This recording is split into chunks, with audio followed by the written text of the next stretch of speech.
Ako po ang husband ni Lord Cynthia Oquendo, and Dennis Ayon. Jenna is my sister-in-law. Together with Cynthia is my father-in-law. Si tatay ko ay kasama sa Kasdami. Doon sa Maguindanao.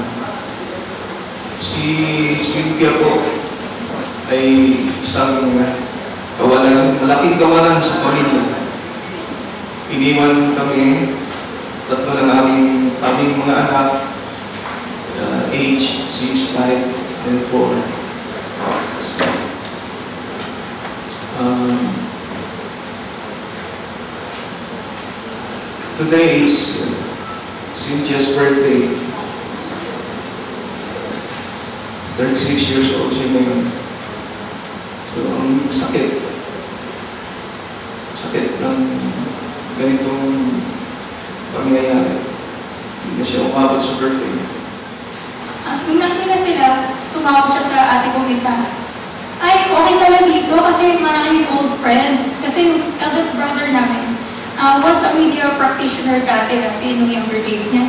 So maraming nakilala si tatay, tsaka si Nagsen na dati rin nilang nakikita sa bahay, na nagpo-cover kay tatay. Sabi niya, so parang natuwa yung tatay ko na sabay-sabay pala tayo sa ganitong event na magiging part of tayo ng event na to. Pero hindi naman namin nakalain na sabay-sabay silang gagalunin. Expression na sinasabi nilang halos takasan tayo ng katinuan. Yun ang pakiramdam ko ngayon eh. Meron palang ganon. Kasi during my album moments, parang lumilipad yung ano ko. Kasi dalawa yun eh. Tatay ko tsaka yung ate ko. Tapos unprovoked. Gumagawa lang ito na dapat nilang gawin sa mundo. Yung pamangkin ko pag nag-aanap ng mami, na hindi namin alam kung ano sasabihin namin. Yung nanay ko nagkakasakit. Lahat naman siguro tayo dito, sister. Lahat tayo may ama, may anak.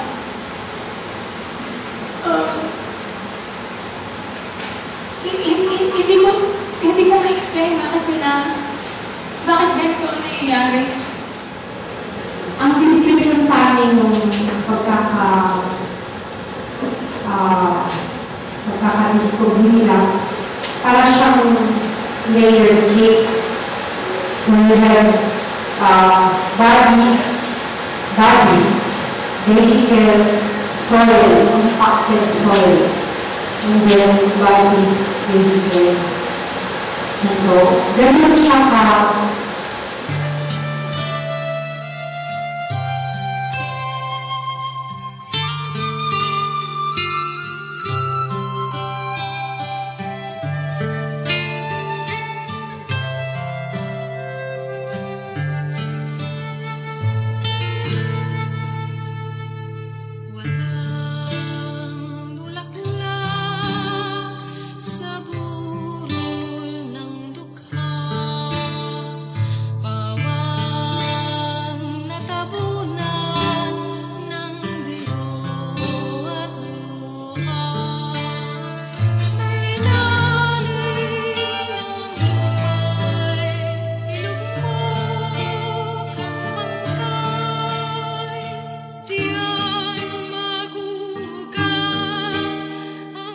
Peace.